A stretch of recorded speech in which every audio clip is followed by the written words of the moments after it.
Okay, wonderful. Well, right off the bat, welcome to everybody. Namaskar. Good morning, good afternoon, good evening for everyone joining us. Thank you for taking the time. I think this conversation is extremely timely, and with such an esteemed panel, I, for one, am extremely excited to hear some of the thoughts around the recent signing of the Basic Exchange and Cooperation Agreement at the 2+2 dialogue that took place in Delhi on Tuesday. It's really an exciting time for these two nations to come together. So we look forward to having the conversation. Of course, this event, this webinar, is the first of many in the series that's being put together by IAPC, the Indo-American Press Club, which of course is a nonprofit formed in New York, my hometown, back in 2013. And it's just committed to bringing together journalists of Indian origin living in the United States, Canada, and putting together wonderful programs like this, getting dialogue started. So with that, I'll turn it over to the chairman, Dr. Joseph Chalil, to introduce our panelists. Thank you. Good morning, good day, and good afternoon, and good evening to all viewers who are dialing in from India. Thank you, Ashmita, for the kind words. And this is an exciting time for Indo-American Press Club. We are kicking off our first series of first webinar, and the first one on the impact of India-US defense collaboration agreements today. We are really honored to have an esteemed speakers list.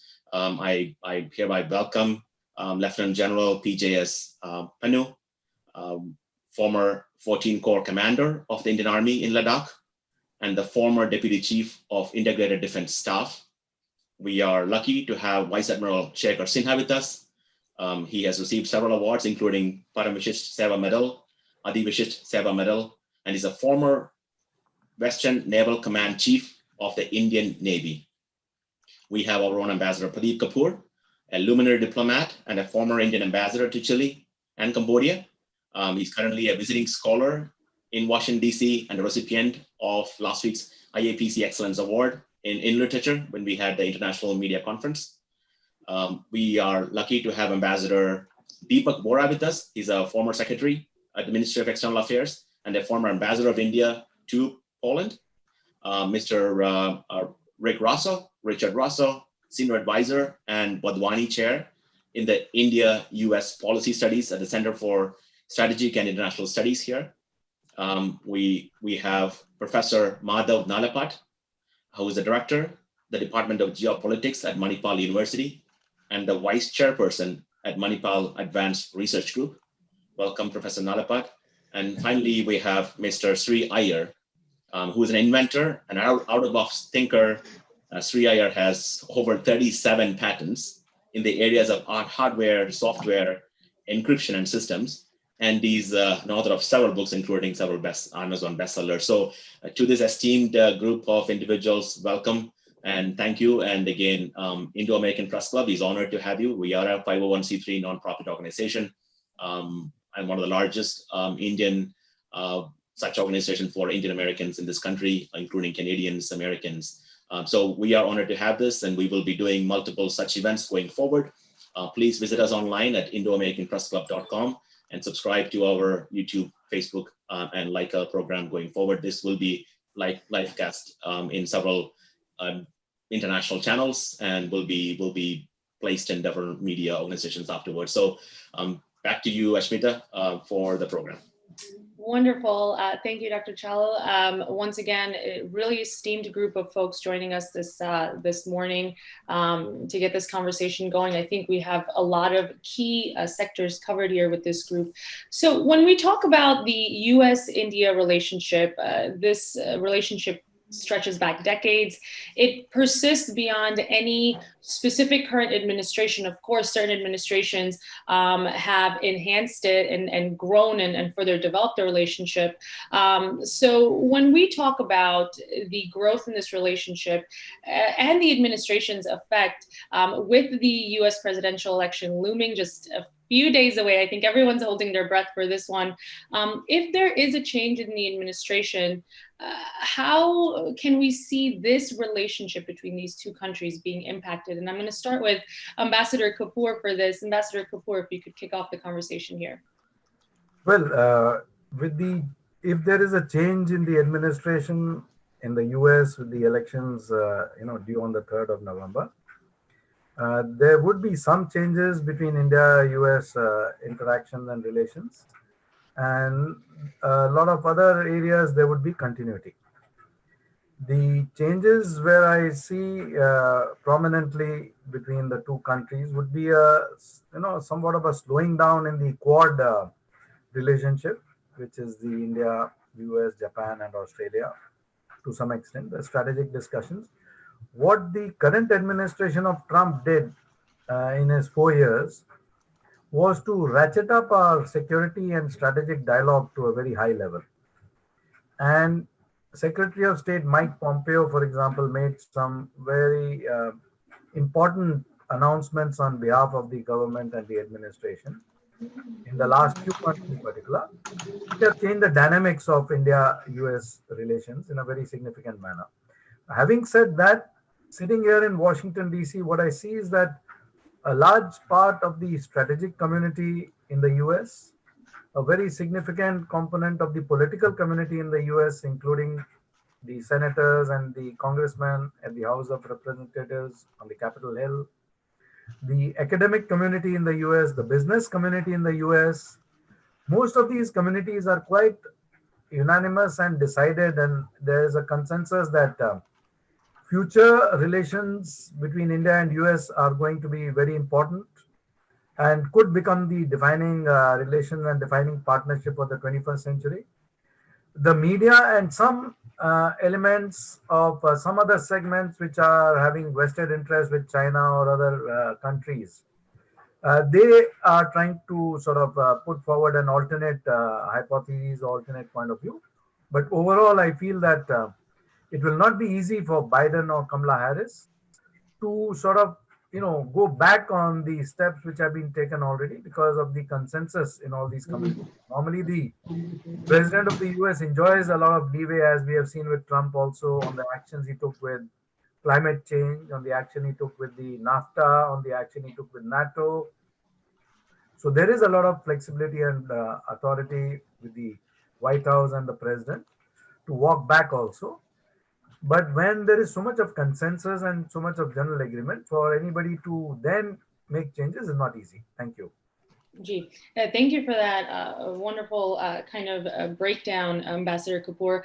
When we talk a little bit about the meetings themselves, right? So this 2+2 format, like you were discussing with us earlier, is not exactly the go-to format here. And I want to kind of, focus on that, the significance of these 2+2 meetings that take place, especially the timing a week before the big election, right? So for this, I'm going to go to Mr. Rosso. Richard, if you can kind of tell us, first of all, for those folks who don't, have an expertise in foreign relations, bureaucracy, these kind of matters, the significance of the 2+2 meetings, and then please a comment on the timing. Well, yeah, so 2+2 format, it's not completely novel to the U.S.-India relationship. The United States, India, and others have got these kind of relationships with others, but basically it brings together a country's foreign policy leader, in the U.S. case, the Secretary of State, and the military leader, the Secretary of Defense, for consultations with their counterparts. Now, you've seen different permutations in terms of how the United States engages India for our principal ministerial level dialogue. Starting back with the strategic dialogue that was led by the State Department and the Ministry of External Affairs.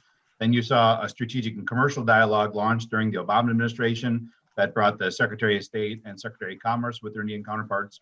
And then for Trump to announce the 2+2. I do think that a dialogue that brings together commercial elements, is pretty important, frankly, because it's the weakest part of our relationship. Since Prime Minister Modi came to office 6 years ago, you've seen India take a much more protectionist bent on trade, driven in large part by the fact that India has a massive trade deficit with the world.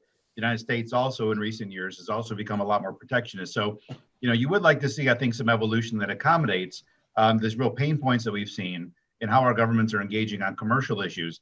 But the 2+2, I mean, you can't deny that it's been very successful.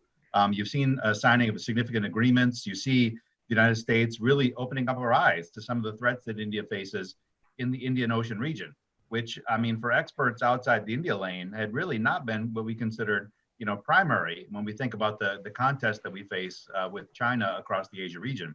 So the 2+2 has been significant. You've seen a lot of door openings, but it also leaves open the real weak area of our cooperation, which is on the economic side. In terms of timing, you know, it's extremely significant because I don't like to overplay that this was a last minute ditch effort to try to win a few more votes from the Indian American community. I honestly do think that, you know, there was one important agreement that was ready to be captured.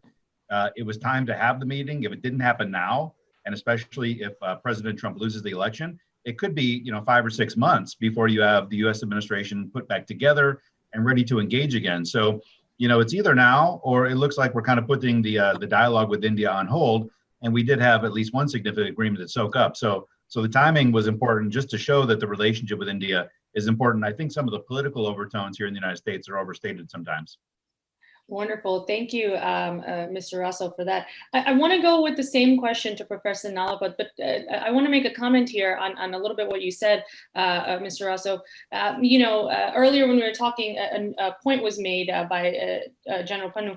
How can you have two unequal nations forge an equal partnership, right? And I think that's kind of what we're trying to see play out here.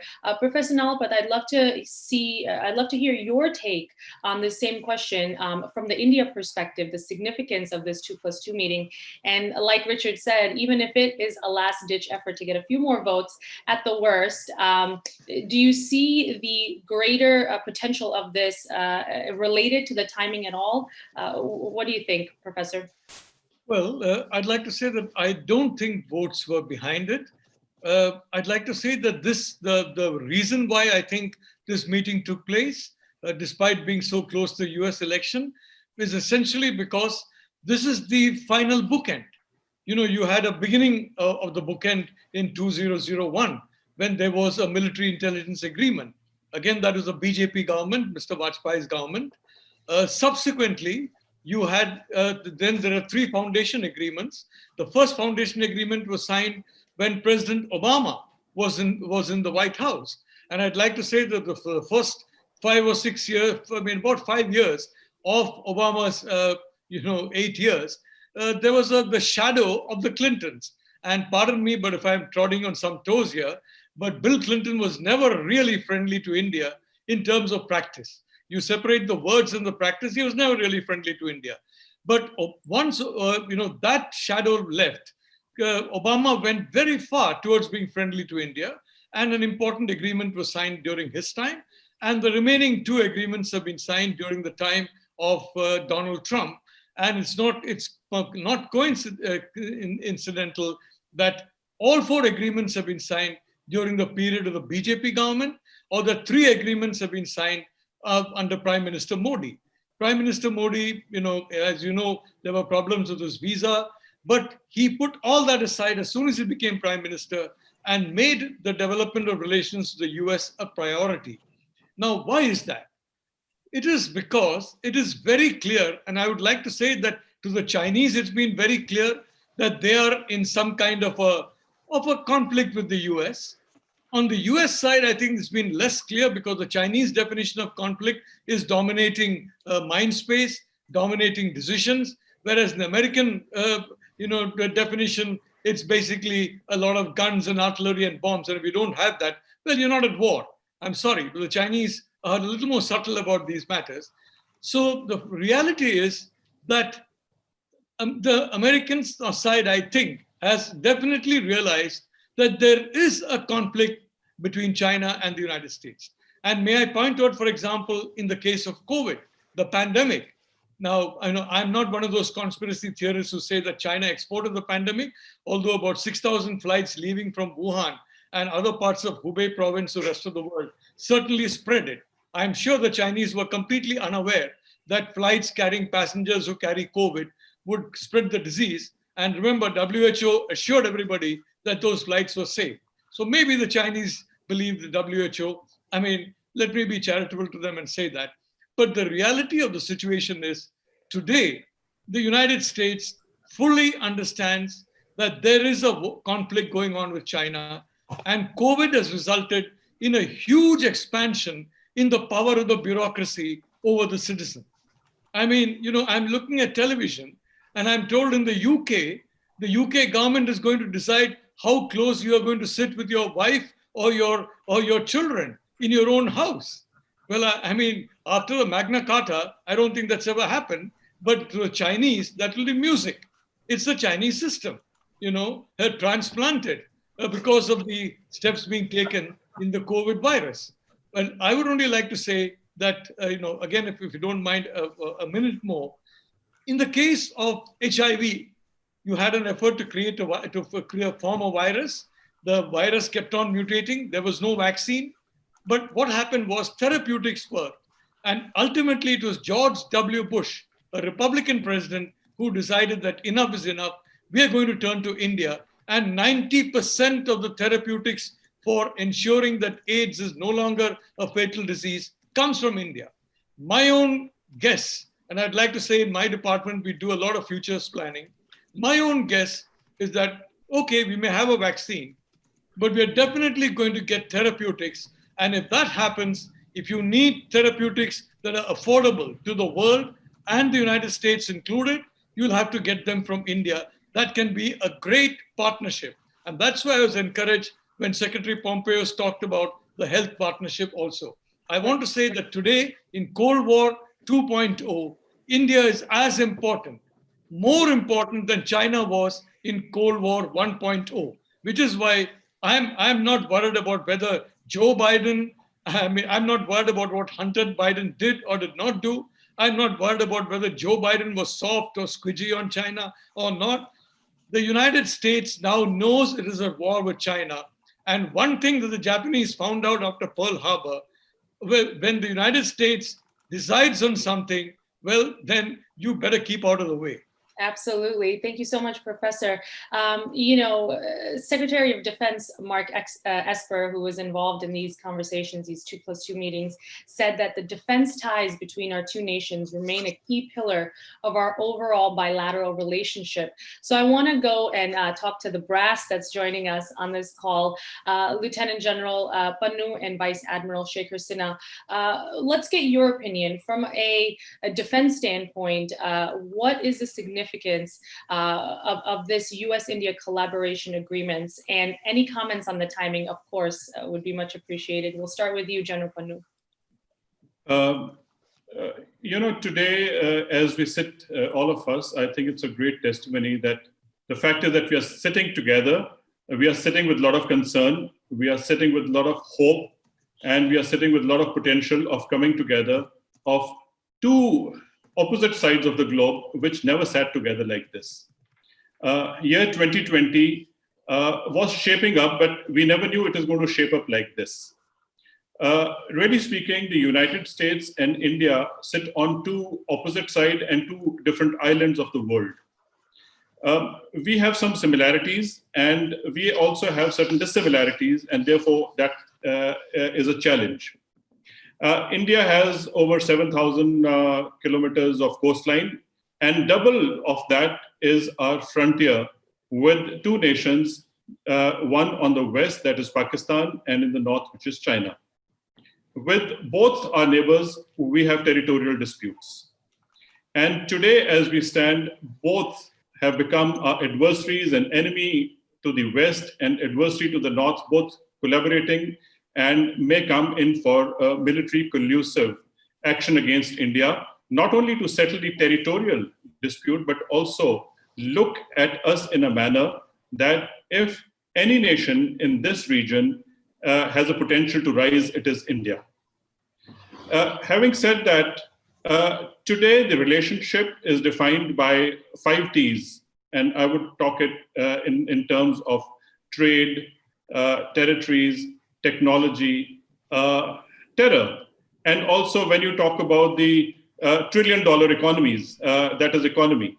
So when we talk about these 5 T's put together, you find that our neighbor to the west is a global supplier of terrorism. It has exported terrorism and nothing else. Our northern adversary has had issues not only with India, but all over the globe with as far as trade and technology is concerned. Historically, US and India have been on the opposite sides. If you really look at how the military division is done by the United States in the past, is that Pakistan is towards the CENTCOM and India has been part of the PACOM. It means they looked at Pakistan as a different bloc to solve different geostrategic interests and problems for the United Nations.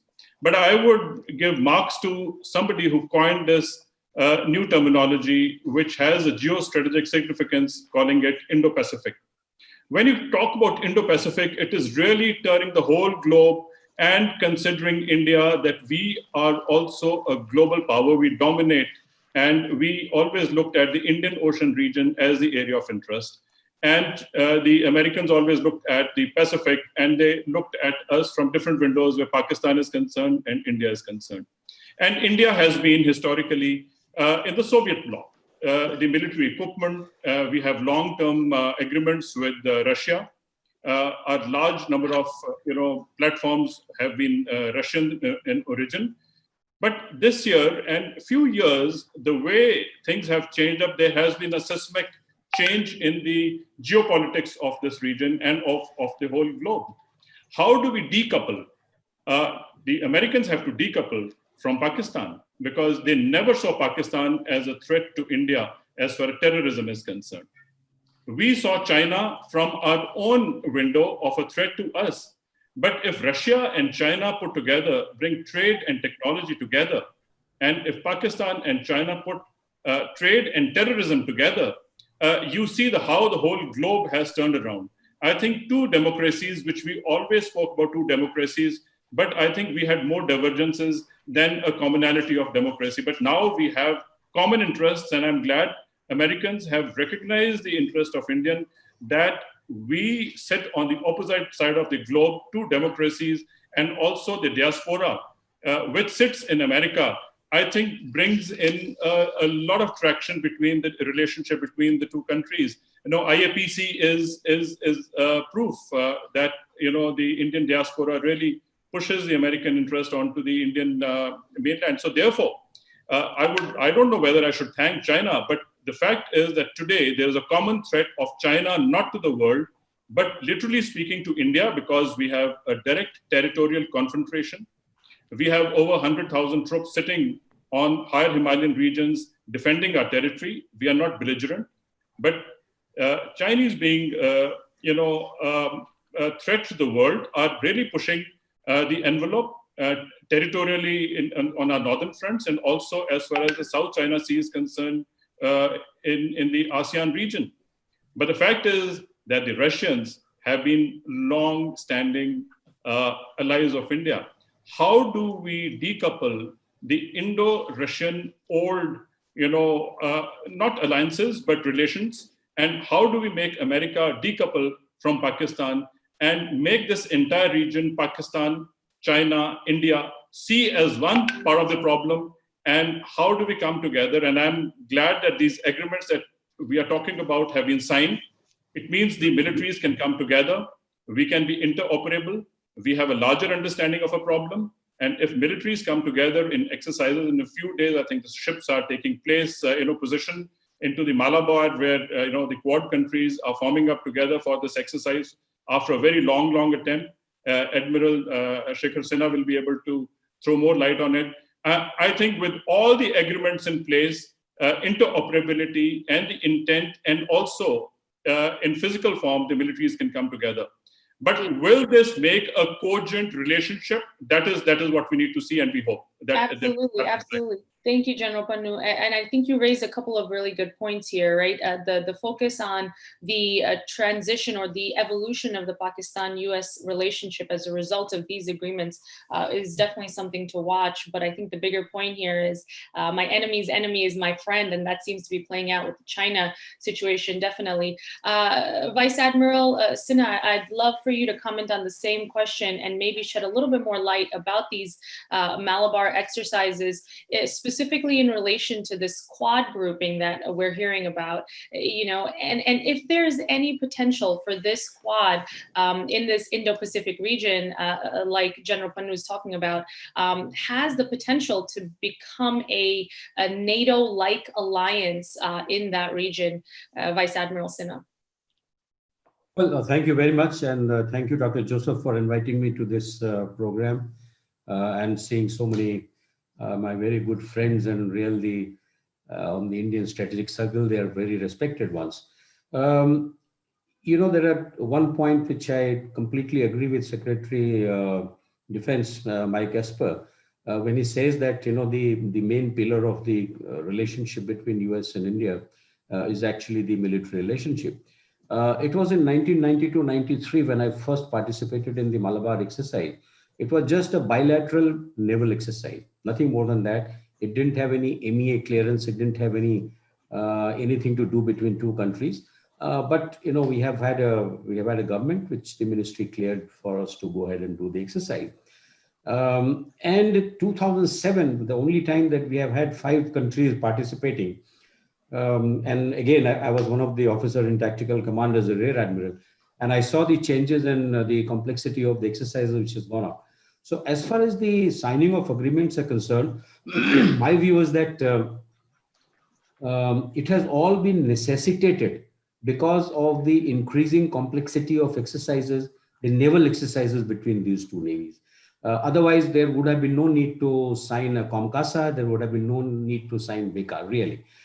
It so happens that time-wise, it has fallen in track because, see, there are some agreements which can be signed, keeping it within the two navies and understanding. However, subsequently, it requires a clearance from the, if a political coverage has to be given to this entire thing. And therefore, the political coverages have been more difficult to come. I would say that at least from Indian point of view, the navies of the two countries or Navy of India has been way ahead of the Ministry of External Affairs thinking. MEA has only now, just a couple of years back, they have opened the Indian Ocean, department to handle this issue. Whereas the Navy has had its eyes on Indian Ocean right from the time we began our service. And we knew that, this is the area that we have to look at subsequently. So I think that, it is a good timing, and it has taken so much time for the two foreign officers to come to understanding, to give it the political umbrella which it requires for these agreements to be signed, because there are legalities involved in this. And therefore, this had to come. It's not that BECA is going to make one huge difference to naval exercise. Answer is no. When we signed COMCASA, the interoperability was proven, and we were already, transacting the intelligence in the maritime domain. But now with the BECA being signed, this is very timely, as General Panu said, that we have got very large land borders under dispute, and our troops, as we talk, are, perched up at probably -30, -40 degrees centigrade. And they will be there throughout the winter at much sort of lower temperatures than what the Chinese are. And therefore, we needed to have this BECA agreement where the geospatial data can be exchanged and the targeting can become that much more simpler, both by the drones and by our. I think we have this. We have very timely signing of these agreements on the 2+2 agreement. Gee, thank you so much, Vice Admiral Sinha. Appreciate your viewpoint on this. I'd love to jump back to a little bit of the diplomacy aspect and this skirmish at the Ladakh border with the Chinese military and their aggression, coming up as such a hot topic, especially in India, but even across the Atlantic here in the United United States. Ambassador Deepak Vora, I'd love to hear from you. In your viewpoint, is there anything specific when it comes to these BECA agreements and what India hopes to message to convey to China here? Thank you very much for this opportunity to learn from all the wonderful people on your panel. Just a little correction. I'm not just ambassador to Poland, but Poland, Lithuania, Armenia, Georgia, Sudan, South Sudan, kicked around much quicker than my colleagues, hence did 6 ambassadorships. Basically, you've talked of 2 + 2, ma'am. It's actually 1.3 billion plus 330 million. That's the strength of the relationship. You know, it was in 1492 that this rotten navigator, a character called Christopher Columbus, came looking for us and found America. And then it's very interesting, General Pannu talked about the 5 T's. General, there's a 6th T, which is chai, the tea that we drink. If you recall the Boston Tea Party that brought India and America together, also at least India came in the American consciousness because the East India Company was trying to tax the American colonies. And then it was a major movement in America's independence struggle. Let me just put it to you like this, that in 1947, when we became independent, America couldn't care less. We were not on their radar screen at all. They were too focused on rebuilding Europe after the Second World War, containing the Soviet Union. 67 onwards, the Middle East, and Israel, because of all the trouble that happened there. It was only after 9/11 that Islam came into the American focus on their radar screen, and Asia became important, and people talked about the pivot to Asia. Earlier, of course, as far as communism is concerned, the USA had outsourced its business to countries like Pakistan and Iran and so on, which said, okay, we are going to clobber the Soviets. It never did happen. Now we are in 2020, sir. The US remains the world's paramount military and economic power. We are third on both counts. Don't write off the Indian military. It's probably man to man. Let them fight without weapons. We'd probably clobber anybody on this planet. So where have we seen our defense relations over the last few years, in the last 15 years? There is a convergence, ma'am, of security perceptions and world visions in step with other areas of improved bilateral relations. What we are seeing, this 2 + 2 or the quad or the quint or the sext or the sept or whatever you call it, it's an informal partnership against an aggressive and abusive China. I'm not going to talk about the various foundational agreements that have been signed, BECA being the most recent, but it suggests a bilateral level of comfort and trust. That is increasing. Ma'am, we got some weapons from the United States in 1962, but when we went to war with Pakistan in 65, they imposed sanctions. We couldn't get spares, we couldn't get ammunition. That was hardly calculated to increase the trust and confidence that we had. In the United States, it was bilateral. No complaints about that. It's happened what has happened. What we are seeing today, ma'am, United States has made a strategic bet. General Pannu, Admiral Sinha, the strategic bet is that India will decisively shape the military balance in Asia. And I am convinced, sitting in at this moment in the Midwest, that United States will win this bet. If I may recall the catchline of the Virginia Slims advertisements of the 60s and 70s, by the way, when I was posted in Washington, 82 to 85, it was still around. These specifically targeted American women, convincing them to smoke the Virginia Slims thin cigarettes. And the catchline was, you've come a long way, baby. And this is what I'd like to say to both United States and India. From the time of our independence to date, we've both come a long way, baby. Thank you for that, Ambassador Vora. You know, when it comes to defense, I want to go back to Mr. Raso here. The fact that from the Indian perspective, the way Ambassador Vora so eloquently put, we've come a long way. Mr. Raso, from the American perspective, would you agree with that statement? Is there anything from talking about the partnership of the defense mechanisms, apparatuses of these two countries? Do you agree with what Ambassador Vora just said? Yeah, I think just 5 or 6 years ago, kind of one of my taglines when I was asked that question is, for the most part, a focus on India kind of relies on whether you're lucky enough to have senior U.S. administration officials that just happen to care. You don't become Secretary of State or Secretary of Defense or even their direct reports because you're good on India. You have to be good and knowledgeable about, either the U.S. processes of procurement and development, good on Russia, good on China. Whether or not somebody at those senior levels that can really move the needle on big issues is good on India was really, in some instances, just kind of a roll of the dice. And luckily, we've had some good rolls of the dice. Most significantly, I think, the former U.S. Defense Secretary, Ash Carter, who at the day that we lost the two U.S. platforms being brought to the finals of the medium multi-role combat aircraft bid, most of Washington was ready to give up on India for another generation. And Secretary Carter was really one of the only people of that level in stature that said, no, it's time to really figure out how we can make this relationship work, rather than presuming that announcing a nuclear deal meant that the United States was going to be the defense partner of choice. These things weren't as strongly linked in Delhi as I think Washington had thought they would be. And so, you've had some good rolls of the dice where luckily it happened. I think for the most part, with most of the senior people that you've seen in the Trump administration, the various defense secretaries we had, Mattis and Esper, the two secretaries of state, I don't think any of them came in with really much background and depth on India necessarily. But because of the gravity of the importance of the relationship, they've chosen, when they have a few minutes in between, the crises they're putting out around the world, to really let that ember grow and blow on it in just the right way. Initiate the right kind of agreements. As I mentioned before, this has caused Uncle Sam to bend in uncomfortable ways. We don't typically bend. We announce a direction and expect everybody to jump on. And it took us a long time to understand that this just was never going to work with India. And so, like, for instance, the free and open Indo-Pacific, I was, very fortunate to host Secretary Tillerson for that important announcement when they announced the strategy at CSIS. And I say at the time, a lot of us were shocked, for Secretary Tillerson to talk about the United States and India as the port and starboard lights of Asian security. Our partnerships with Japan, Australia, Korea, and others are far deeper than what we've done with India even today. It's still like the width of the difference, is tremendous. So for Tillerson to put that on paper and say, this is where we're at. Actually, he didn't even kind of put it in the future text. Was frankly shocking.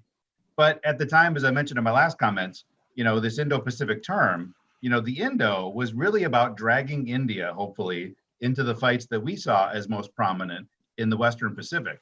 And seeing the way that the Modi administration has managed to massage that and get the United States to be more cognizant of threats in the Indian Ocean. So certainly the relationship today, it's a little bit less reliant on having, the lucky appointments of senior people that care about it.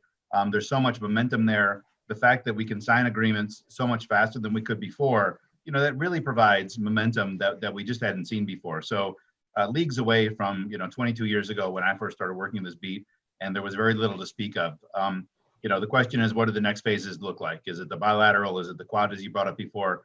A lot of directions I think in the U.S. administration could take it, but enough momentum where I'm sure they're going to. Absolutely. And when we talk about India being a little protectionist, this has been definitely a classically Indian thing to be. So, when we talk about this Quad grouping, and Ambassador Kapoor, I'd like to go to you and then to the rest of the panel for this one. How likely is it that in this Quad grouping where the US, India, Australia, Japan are coming together, but really it's India, Australia, Japan that are the regional partners, and the US is, so to speak, invited to the party. Ambassador Kapoor, how likely do you think that India will move away from its classically protectionist stance and embrace this new evolution of geopolitics taking place in that region? Well, having worked with the Indian bureaucracy inside the Indian system for many decades, it is not an easy shift in the mindset of the Indian diplomacy or Indian bureaucracy. But I'm happy that the shift is taking place slowly. It is taking place. And, with the administration of Prime Minister Modi, it is happening. Earlier administrations, I am not sure whether it would have happened in this way, in this manner. And I think it is essential that it happens and continues to happen, and maybe a little faster than what is happening even now, because we have traditionally been a regional power, or in the earlier times very great global power. If you see some studies which were done for the global economy in the last 2000 years, for example, in the first 1,500 years, these studies which were done by the economists, by the International Monetary Fund, by Angus Madison Consultants, they have shown that the contribution by the Indian economy to the global economy for the first 1,000 years in purchasing power parity terms was more than 1/3 of the global economy. For the next 500 years, the Indian economy contributed more than 25% of the global economy to the world economy. And then the decline started after the British colonial rule came about in India. And it's only now that the Indian economy and the Indian sort of presence on the global stage is increasing. So we have to understand that to be part of the narrative, we have to play a more active role. Well, in the sense that when you talk about US coming to join the party, I don't know whether that is correct because it has the Pacific, it has the Atlantic. A lot of these countries are on the Atlantic side or the Pacific side, like Korea and Japan and everybody. They are neighbors from that perspective. So it has a legitimate claim to be an equal partner. And the term itself, pivot to Asia policy, I'm glad to say on this forum that this was also given an impetus during my interactions as joint, director South in the ministry and as ambassador in Cambodia, where I interacted with the American ambassador, the Japanese ambassador, the British ambassador, and the Australian ambassador. And we did get into very in-depth discussions on how India and US could work together along with these other countries to sort of strategically challenge what was emerging as a very big threat from China. So out of those discussions and other sort of inspirations, I guess the pivot to Asia was born finally. And it is now taking a greater shape in what General Panu said earlier about the Indo-Pacific terminology. So it is a useful thing, but what I see as the future is that the Quad should not just be the Quad. It should expand itself to consider other countries like France, which has already made statements about wanting to support India's actions also in various dimensions. Israel also, and so many other European countries and other countries who would want to come in from the perspective of strategic cooperation, security cooperation, and as an arc of democracy. Thank you. And thank you, Ambassador. You mentioned the economy and the global economy and how these countries have so much tied in together. And I want to go to Mr. Sri Iyer for this. Mr. Iyer, if you could comment a little bit on how you think the economic ties can impact the defense and the strategic partnerships that are on the line here, Mr. Iyer. Thank you. And one of the important facets of the Indo-United States relationship has been the fact that ever since the Y2K problem surfaced in the late 90s, India has been providing a lot of resources in terms of trying to combat some of the day-to-day challenges in the technology sector for America. And now what we are seeing is that Indian engineers are either working in the United States or back home. They have been contributing significantly to all the big companies in the United States. In fact, anytime a startup is talked about in Silicon Valley, one of the first questions the venture capitalists ask is, what is your India strategy? And the reason that is asked is what they want to know is which aspects of your product idea development are you going to use India for resources. Now, in this relationship, the Indian government has done taken several steps forward, like, for example, bringing in bankruptcy code laws and a few other things. And there's a continuous process. India has to still make its stock exchanges more vibrant, be able to provide capital for the startup companies in India, which might be, looking to the stock exchange for that. And these things are still work in progress. I'd like to see that go faster. But here's where the American companies can provide the leadership for India. The move away from China to other destinations for low-cost manufacturing has started in real earnest, Vietnam, Bangladesh, and I think India can play a very significant role in this. I'm already glad to see that Apple and some of the big companies have started manufacturing a fair amount of stuff in India. India has the talent, it can scale up. It has a few other deficiencies, but these things are being worked out. For example, recently, the Uttar Pradesh chief minister has announced that there is a 3-year holiday for all the labor laws. So it essentially makes it much easier for companies to set shop in Uttar Pradesh. There's an area called Noida, which is very close to the Delhi airport, which is in Uttar Pradesh, which has become a big hub of technological activity. So all these things are in progress. The most important thing that I'd like the United States companies to take cognizance is that India has arrived.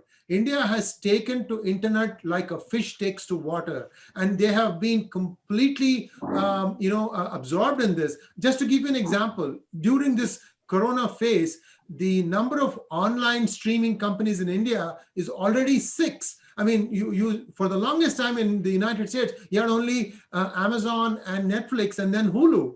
And now, India has already gone past that. So the point I'm trying to make here is India is a great market for American products. India is also a great resource for American needs. And this BECA agreement can only make this thing even better. And I'm hoping that as India becomes more significant a player in the Quad, that it will start also absorbing some of the other technological aspects of the United States Navy, because I know the other 3 members, they're very closely tied in terms of military equipment with the American technology. India has had a mishmash of various technologies, Russian, European, Israeli, and a little bit of American. All these things have to now start coming together, because if they are going to become as a single unit to counter some of the aggressive postures of China, they'll have to start working in tandem and singing the same music, beating to the same dance. Thank you.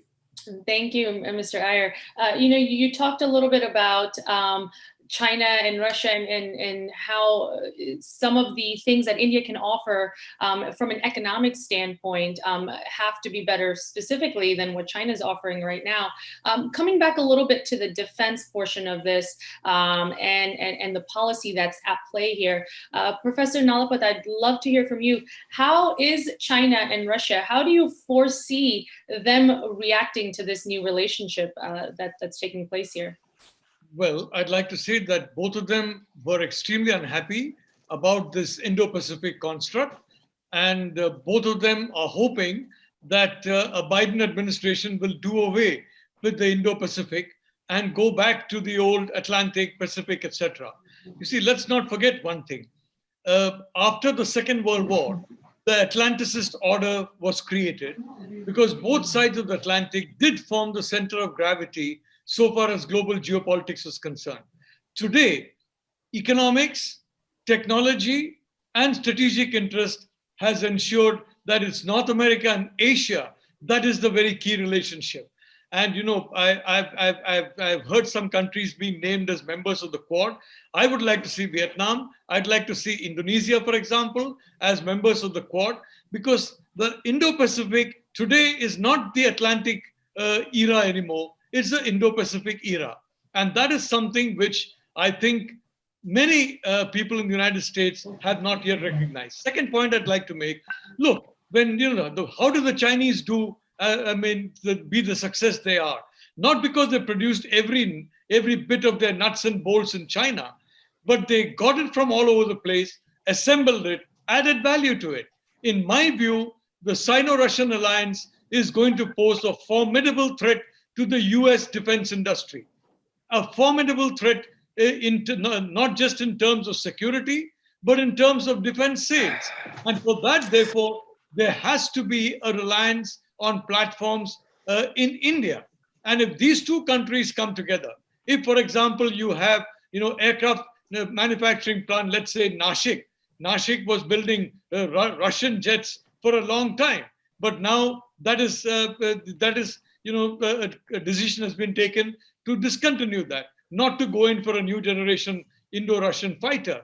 Well, if the Americans come and then start working on building aircraft there, exporting quite a lot of that aircraft, because the prices are going to be much more reasonable, much more competitive with the Sino-Russian alliance, well then, that's going to result in an increase in security for the United States and India.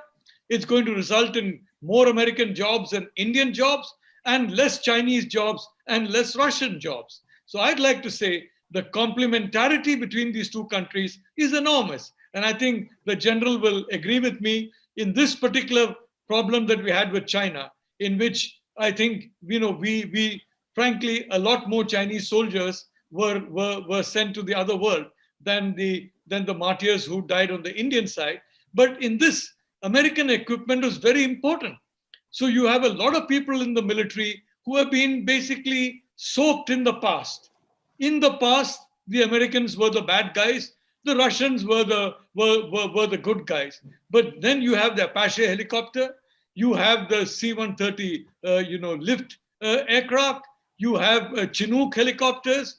You have smart, systems. All kinds of systems that are now there. And now you have this immense fund of real-time information, which enables you to zero in on targets, even though there is the Himalayan mountains in between. So I can only say, from the American point of view and the Indian point of view, there is going to be a conflict with China. And China will hope, it will be a limited conflict. But in that limited conflict, if China prevails, it's bad for American democracy, it's bad for Indian democracy. And if China does not prevail, I can tell you, it's horrible for the Chinese Communist Party. General Pannu, I'd like to keep continuing the thought that Professor Nalapat just left at. Do you think that this could potentially be the start of a new Cold War between China and the partners in this alliance, or the United States on an individual basis? General Pannu? Yes, Ashmita, people have been talking about a new Cold War between US and China. From the Indian perspective, really speaking, India is nearly in a hot war situation with China. When you talk about a Cold War, really Cold War is, to bring the balance of power, to, bring in military equipment, and then, to posture, and then you talk about things which are more deterrent in nature. Should India and China go to war, India would like to see, and India would like to hear and understand from United States what exactly United States will bring for India. Would there be a confrontation partner to bring in forces not on the Indian territory or Indian soil, but in support, because after all, both are partnering on the ocean region, that is the Indian Ocean and the Pacific, as we've been speaking about? Or would they go for a binary stretch and partner with Japan into the South China Sea, or go to the ASEAN region and cobble a better relations in terms of military alliance, as was being spoken about? Literally, when you talk about only two countries, the US and the Chinese Cold War, I think you have to understand what blocks will this kind of a Cold War throw up. Is it Sino-Russian, Pakistan, some ASEAN, some Eurasian bloc, coming together, and rest of the world, as we're talking about Quad plus, as was being spoken about, that we will bring in certain European nations into it and certain ASEAN nations into it. So you have to draw a line that what would these blocks look like? In Cold War is nothing but, you are dividing the world in parts. And in this, if you have to talk about dividing world in two parts, two major powers, Russia and China, who have the same ideology coming together, and Pakistan and North Korea are rogue elements who can be used in any manner, because both of them have nuclear weapons with them. A terrorist with a bomb, such as the nuclear bomb, can bring in so much of confusion in the Cold War that you would not know who's actually balancing and who's doing whose bidding. As a result, what I would say, that India and United States have to very clearly understand that the confrontation which India today is facing from the Chinese on the borders, on active borders, how is this going to pan out should we go to war? Now, I have spoken about it only from a perspective of a conventional war.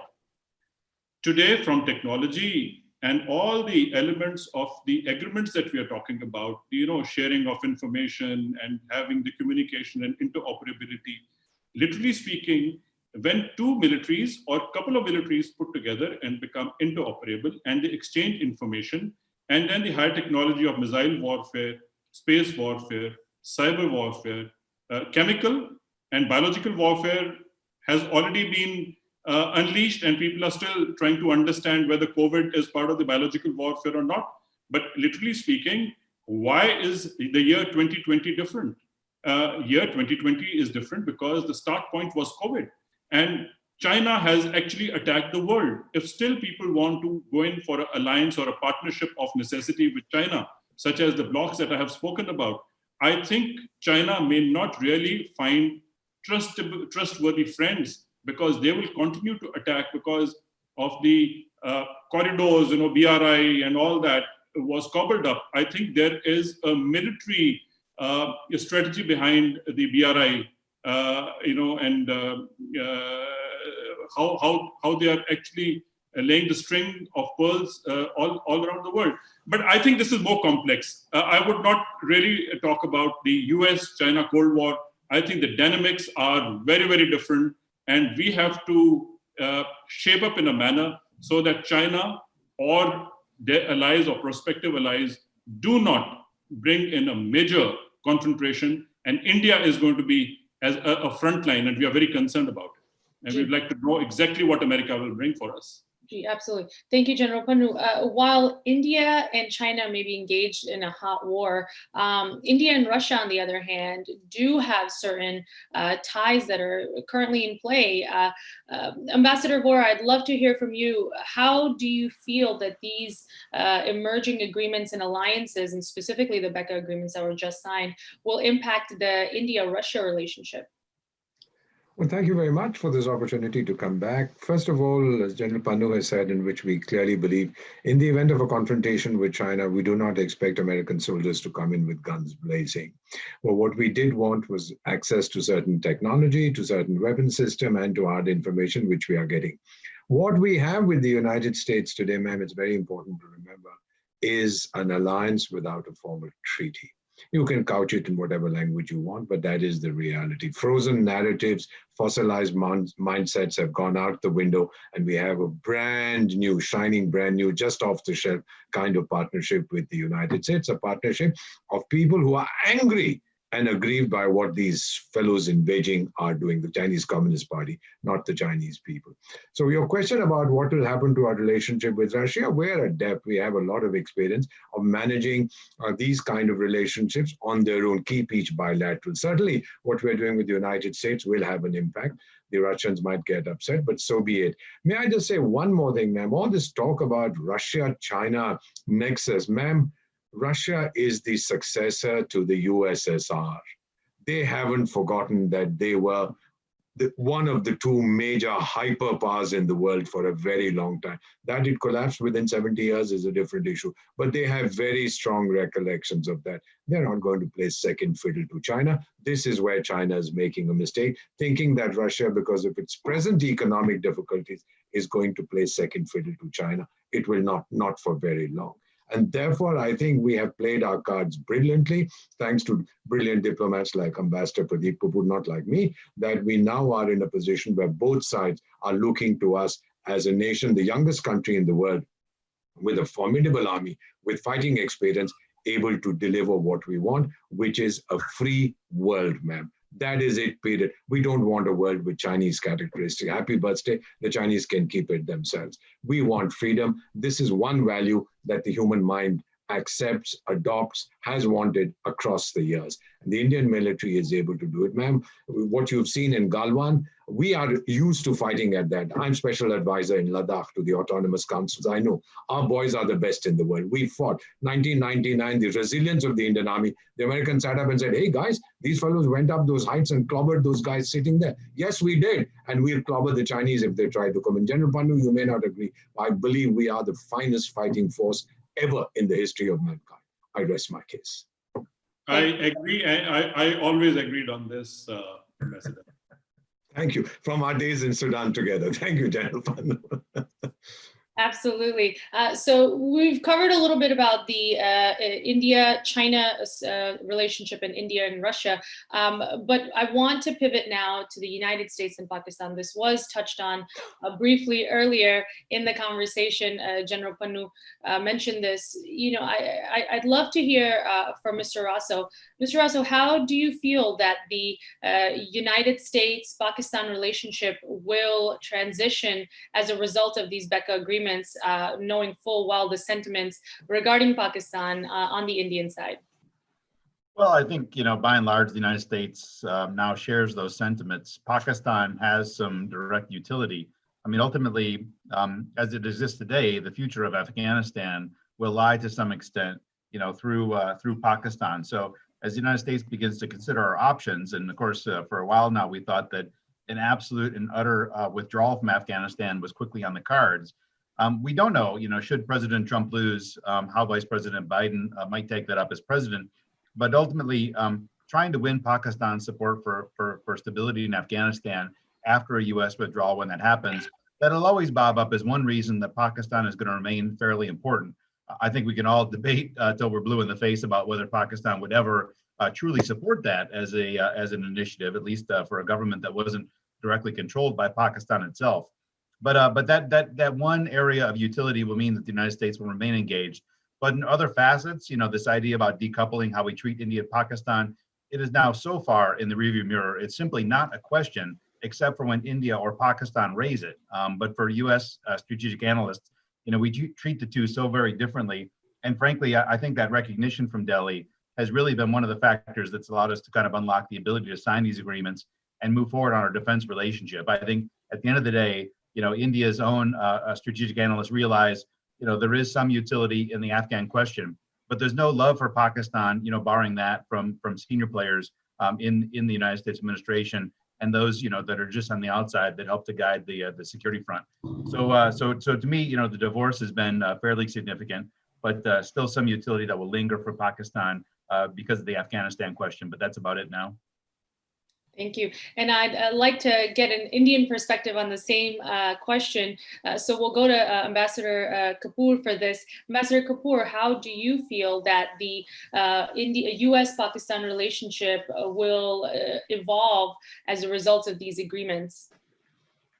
Well, as a result of these agreements or otherwise, what I would agree with what Rick has said earlier, and there would be some relevance and some importance in the American mind for some time about Pakistan, though it will start receding soon.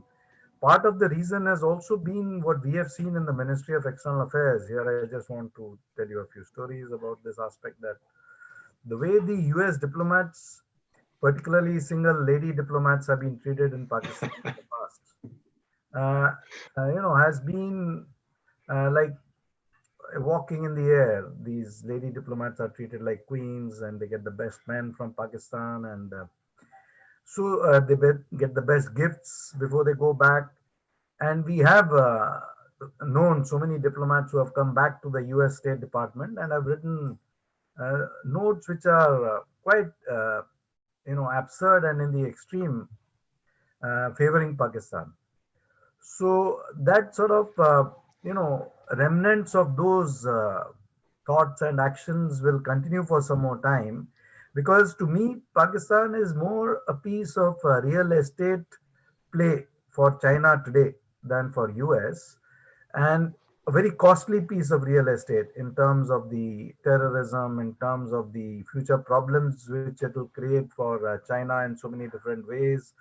And the discussions which I've had with many diplomats from US, from Canada, from European countries about their interactions with Pakistani diplomats or the Pakistani administration, about how frustrated they have been in trying to get anything out of them which is benevolent or beneficial for the world, is not, it's like an endless piece of litanies of complaint. But in spite of all that, they still manage to succeed to some extent in some ways. They're, it's been exposed to a great extent now because a lot of the others have written a lot about it. But still, like Rick said, that, the assumptions in US that, oh, on Afghanistan, we will still need Pakistan, or on tackling terrorism, we will still need Pakistan. That'll take maybe a few more years for them to see the realities in the light of day. Gee, thank you, Ambassador, for that. Of course, these agreements, by and large, signal a step in the right direction, a positive undertaking. But just to kind of wrap up the conversation before we do closing remarks, I'd be really interested to hear a comment from our panelists on how this collaboration between the United States and India, particularly of the military apparatuses, is there any instance where you foresee this being a sort of Trojan horse, with India providing a space for the American military apparatus, only to, like Ambassador Kapoor just said, be real estate in the play? So I'd love to hear from Professor Nalapat on this to get this started. Well, I'd like to say that the answer is an unequivocal no. The reality is that if you look at the long term, the objectives of India and the United States are almost the same. And that's not an accident. The India-US relationship is not like the US-China relationship. The US-China relationship was top-down. The President of the United States and the Chairman of the Communist Party got together, and the top has got together, top businessmen got together, top officials, top think tankers got together. And I think the Chinese are extremely adept at making friends, and they are particularly interested in making friends in Washington.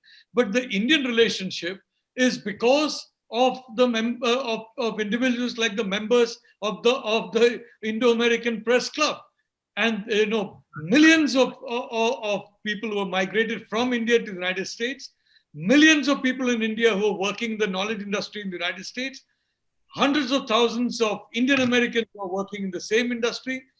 And, as Sri Iyer, who is one of them, would say, you go to, I went to San Jose, and quite frankly, I thought, I was in Tamil Nadu, or sometimes in Andhra, sometimes in Gujarat. I never got the sense that I was in any place other than these three states. And I was in San Jose with my wife. So I'd only like to say that, look, no, this is a healthy relationship. And for the first time, our short-term, we have got the same objectives, but we differ on methods. We differ on tactics.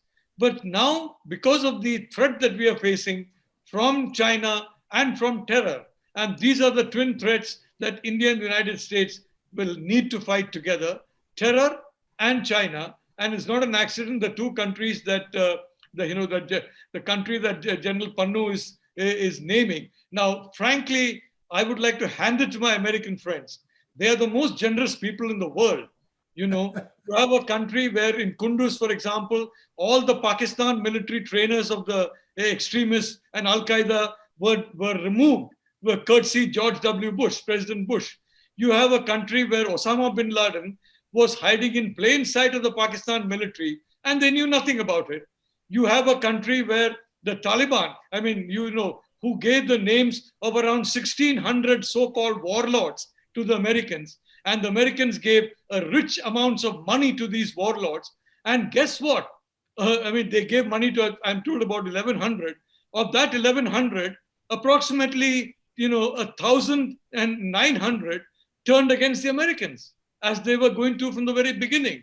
So if they still have confidence in Pakistan, I would only like to say good luck to them, because they remind me of Poland in the Second World War. I want to say very clearly, our short-term tactics, our short-term interests, and the long-term interests of our two countries are aligned. We are complementary to each other, including in defense production, including in security cooperation. So let me tell you, and I'm, as someone who has written a lot against America and American policy all my life, I am very, very sure this relationship will go forward. I know the Chinese are banking on sons and daughters of influential people. It's not that Trump Towers does not have the Chinese investors. I'm sure there are a lot of excellent facilities in the Trump properties that are owned by respectable and reputable Chinese. But I'd like to say, despite all that, I can tell you The Chinese threat is now recognized in America as it is in India, and the United States also recognizes on a completely, if I may say so, bipartisan basis that unless you have India on your side, and we also, we are prickly people, we have a slight ego. I mean, that, and even with our ego, we understand we need this partnership. And that's precisely why BECA has been signed, which is the final foundation agreement establishing this Indo-Pacific partnership. Gee, thank you, Professor. Mr. Iyer, your name was brought up, so I have to go to you for a comment on this.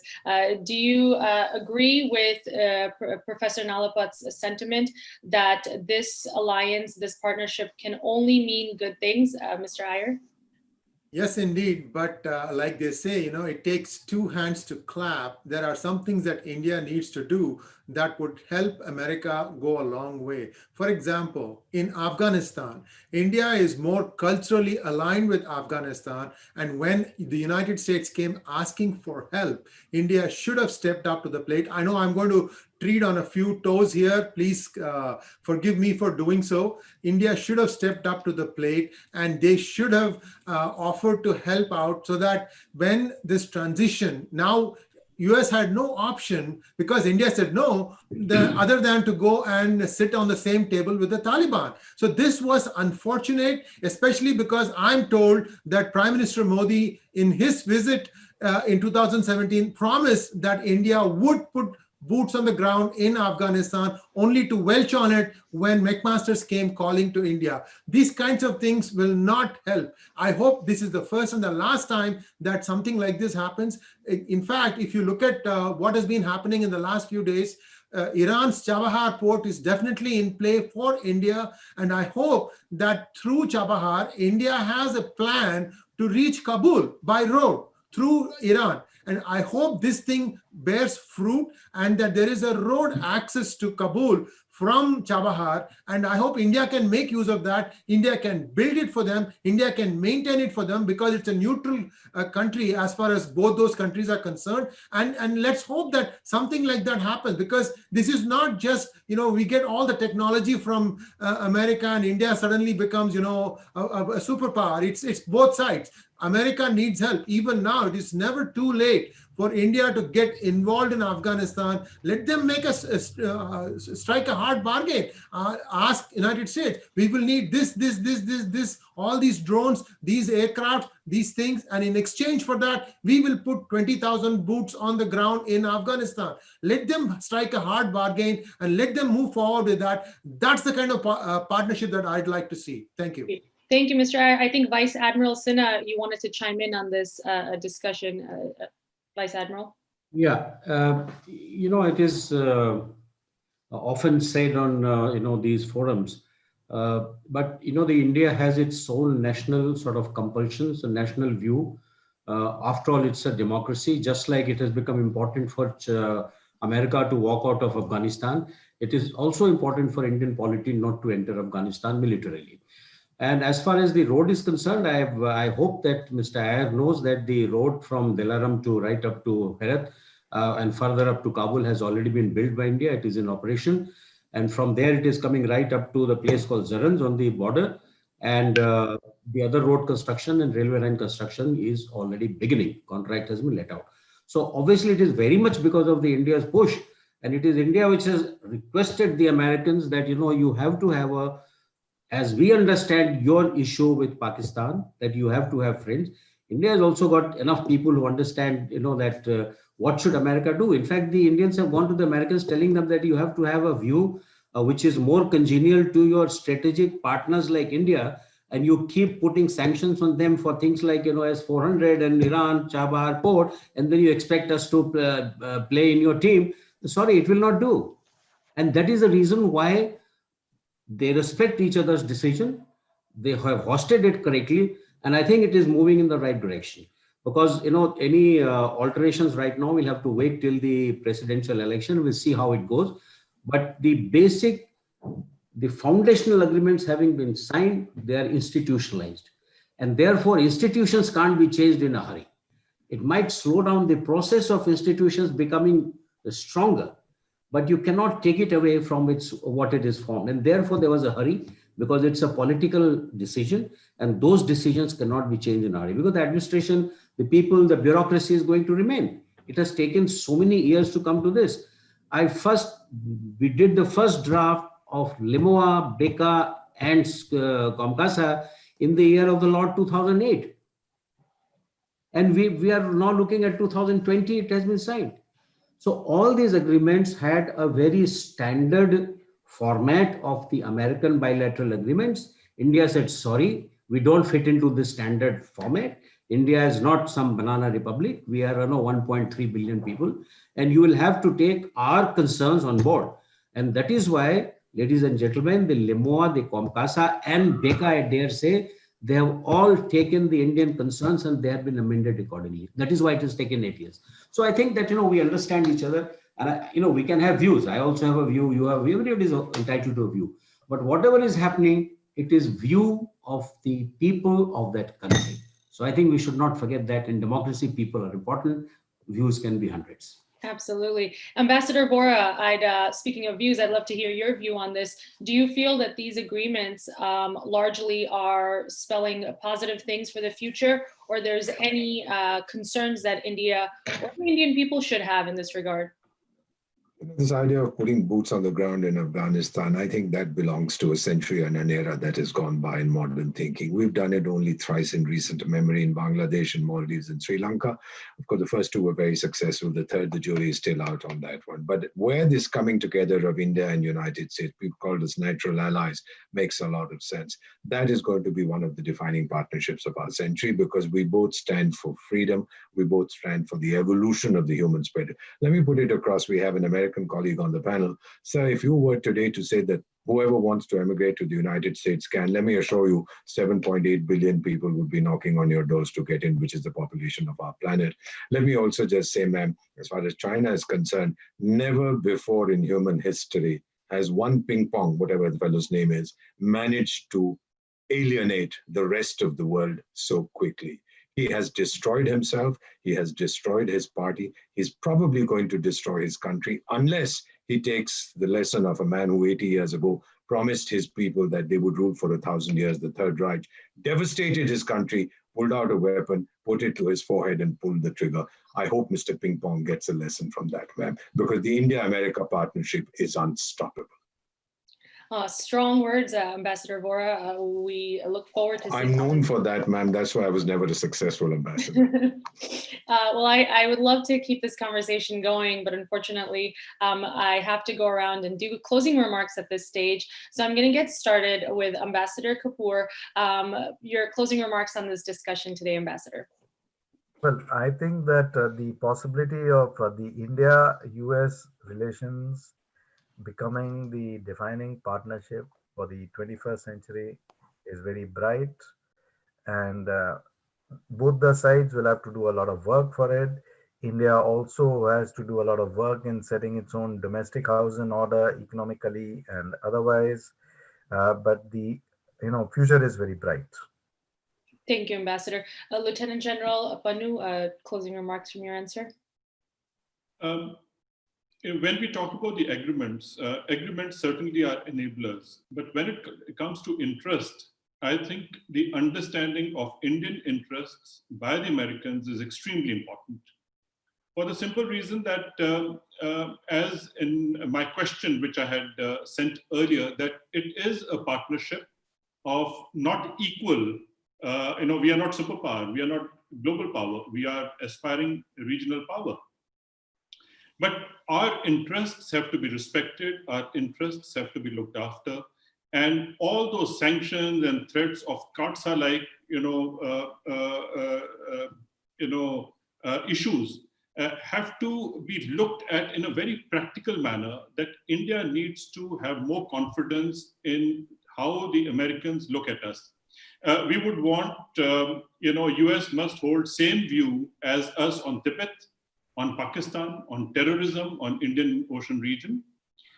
India actually is a net importer of military hardware.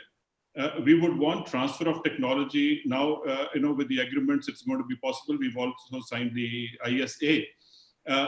But India should also become a global manufacturing hub. we must have higher GDP on which the percentage of the defense expenditure will also go up.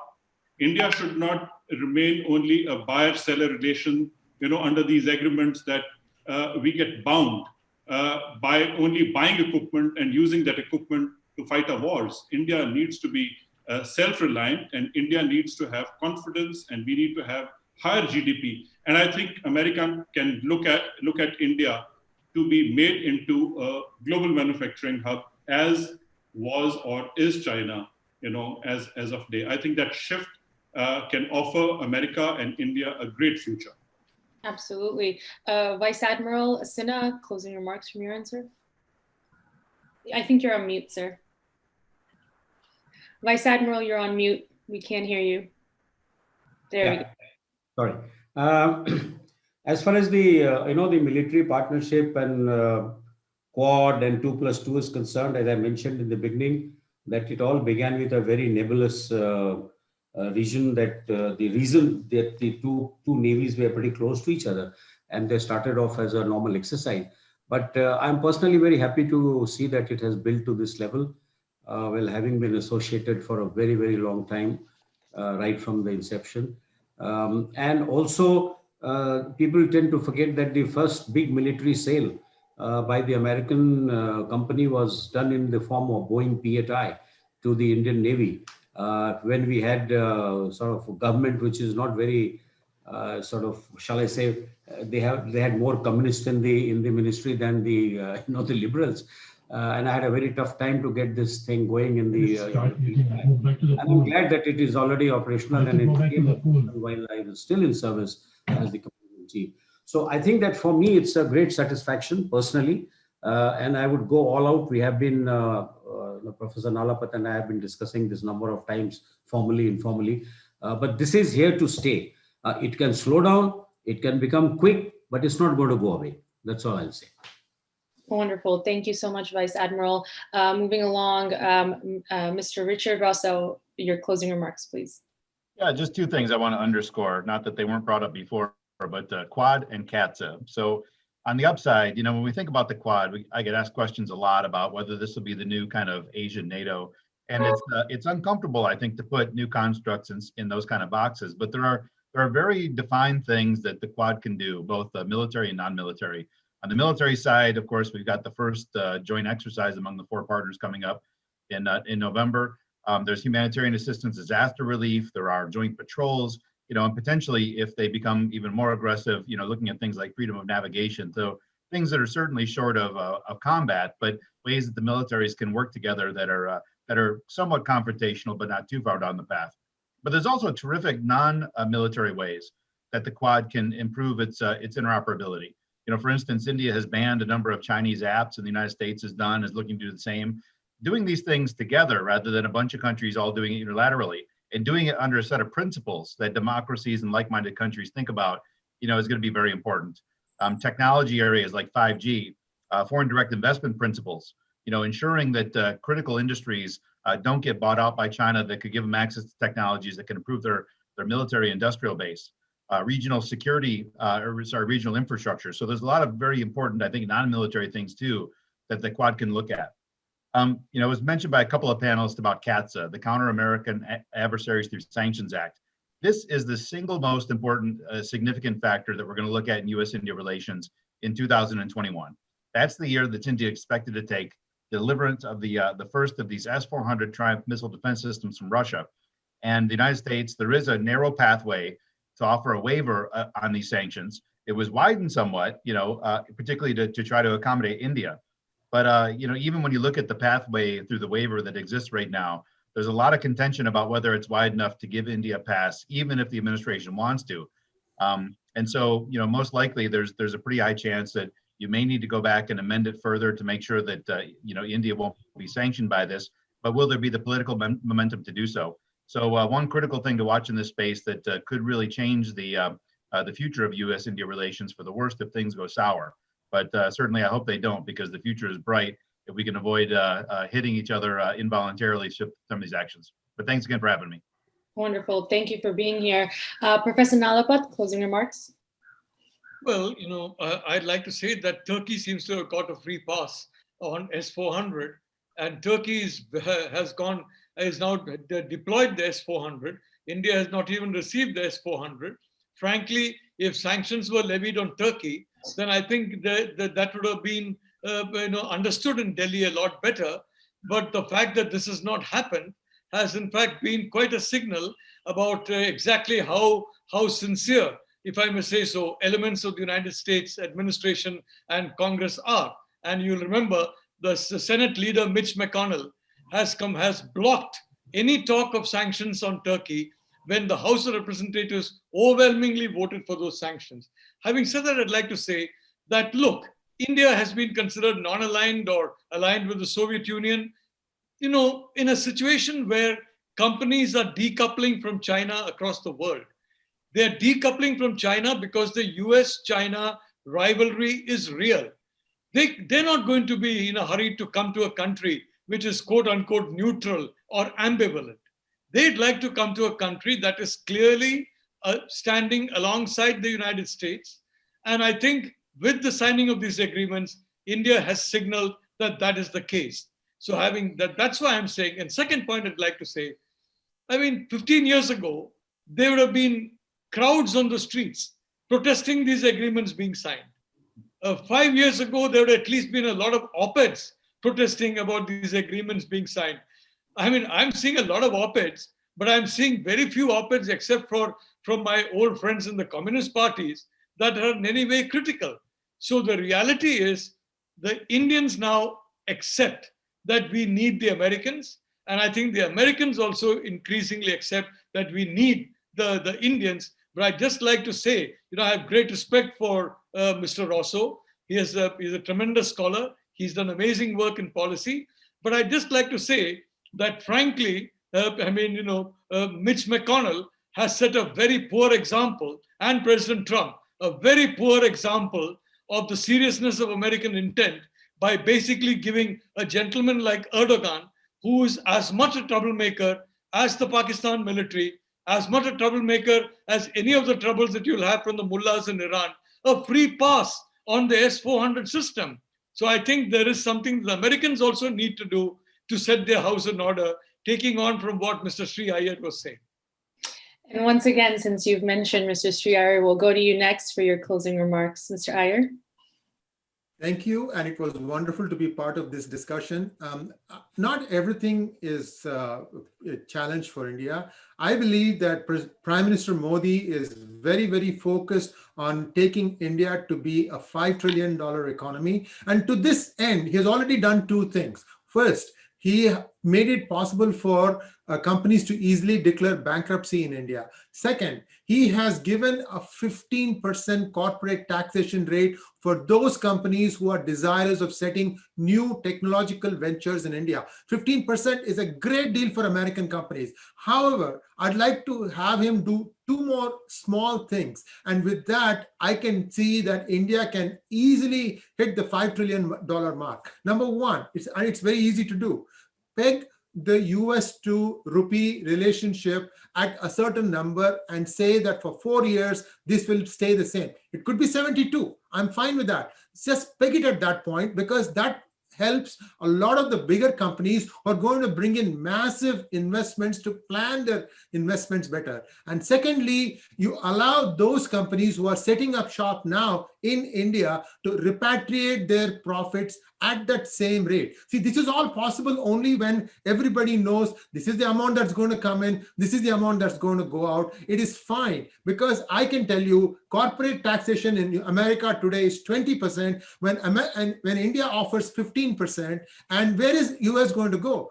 Ireland is at 12%, 15% to 12%. I don't see much of a difference. As an American entrepreneur, I'd love to see this happen. And if that happens, I can tell you the gateways will open. You don't need to do a lot of stuff. I'm hoping that people who are listening to this conversation in the PMO office take cognizance of this and make these two simple adjustments and watch India's economy gallop. And along with that, America also will prosper. Thank you very much. Thank you, Mr. Iyer. And last but not least, Ambassador Vora. But before I ask for your closing statement, I just want to really quickly mention a couple of questions that came in, and specifically for you, Ambassador Vora, coming from Mr. Arun Vermani, who is an architect. They wanted to ask Ambassador Vora if you can recall a dispute using your voice for an iconic program back in February of 1974. Ambassador Vora, can you jog your memory and recall this dispute, if something took place? In 1974. Gee. Well, at my age, I was then at the top of my television career as India's best-known television personality, but that was a million years ago. Now, I don't recall what the dispute was. Maybe they threw me out of Doordarshan. I don't remember what happened, but I certainly was on television. Ma'am, I just wanted to say, if I may, Please. that the Quad was created by an act of God. When the tsunami came in 2004, the Indian Navy got active in disaster relief in India, in Indonesia, in Sri Lanka, Maldives, etc. And then the other navies joined in. And it has been cemented by an act of a godless country. You know what I'm talking about. In India, the perception today is very, very clear that what I in the Foreign Service and many of my colleagues used to laugh at about the United States, that is no longer the case. We used to laugh at your fondness for what we call checklist diplomacy. Today, fix this guy, tomorrow deal with that fellow, day after impose sanctions on that chap. Now, I believe that there is a greater perception across the world, and particularly in the United States, of our preferences. So we don't believe in total black nor shimmering white. There are shades of gray in the Indian perception. That is how we are going to deal with the rest of the world, sir. Thank you so much, Ambassador Vora, and of course, the rest of the panelists. We are wrapping up here, though I want to stay and talk with you guys. So I'm going to invite the Vice Chair of the IAPC, Dr. Matthew Joyce, to give the concluding remarks. Dr. Joyce? Namaskar. Namaste to all our prominent panelists and participants. Hope you can hear me. Yes. Yes, indeed. It was a great focused virtual webinar on a highly important and latest topic on which international media and journalists are keenly observing for the last few days. We at Indo-American Press Club are proud to boast that our press club is the first media organization to discuss on the same topic at USA in a short time with distinguished diplomats and top defense experts. Thank you all, esteemed panelists and participants, for making our first of this web series on the topic on the impact of Indo-US defense collaboration agreements signed by both the countries during this week. I never imagined that diplomats and top defense personnel can be sometimes very humorous. You all made this webinar very interesting. Thank you. On behalf of the entire IAPC Board of Directors, National Executive Committee, and chapter members, may I thank you all. We are delighted to have two top-notch defense experts who are, I think, 3-star studded dignitaries for the first time in our 8 years of successful exodus. Lieutenant General Vijay Spanu, we are honored to have your vibrant participation in our first web series on a strategically important topic like this. Thank you. Secondly, respected Vice Admiral Shekhar Sinha, may I bestow our profound thanks for your mighty presence as a panelist in our today's virtual webinar. A close associate and well-wisher of IAPC, Honorable Ambassador Pradeep Kumar Kapoor, thank you so much for escalating the importance of the topic and educating us with your valuable diplomatic experiences. Honorable Ambassador Deepak Voraji, thank you so much for your valuable presence and additional comments and making this event so lively and informative. Thank you, Professor. Okay. Thank you, Professor Madhav Nalapat, Vice Chairman of Manipal University, being an active panelist and sharing important views on the topic in strong words. We are honored with the participation of Mr. Richard Rosso, Senior Advisor of US-India Policy Studies, CSIS. Thank you, Mr. Rosso. Mr. Sri Iyer, PGURU's Editor-in-Chief, we owe you a big salute and thanks for your participation as a panelist. Finally, cheers to Ms. Ashmita Yogiraj, Director of Just Marketing Corporation, renowned TV host, and our new IAPC member. A big round of applause and thanks to you for introducing and hosting our virtual webinar meticulously well for today. Special thanks to our powerful chairman, Mr. Joe, and Dr. Joseph Chalil, National President Dr. S.S. Lal, Founder Chairman Jinsmon Sakaria, Board Secretary Mathukuti Isho, General Secretary Biju Chako, our National Executive Vice President Annie Jakoshi, and our IT and Zoom team, and all others for making this event happen within this week time itself. We'll be coming up with more similar Zoom webinars with topics of general interest on national, international, and media importance, and look forward for your participation and support in the future too. Our events will be broadcasted on various TV channels and other media. The links will be provided to you shortly and also available on our website at Indo-American+Club.com. Once again, thank you all and best wishes to you all. Our future is going to be bright. Enjoy a good weekend.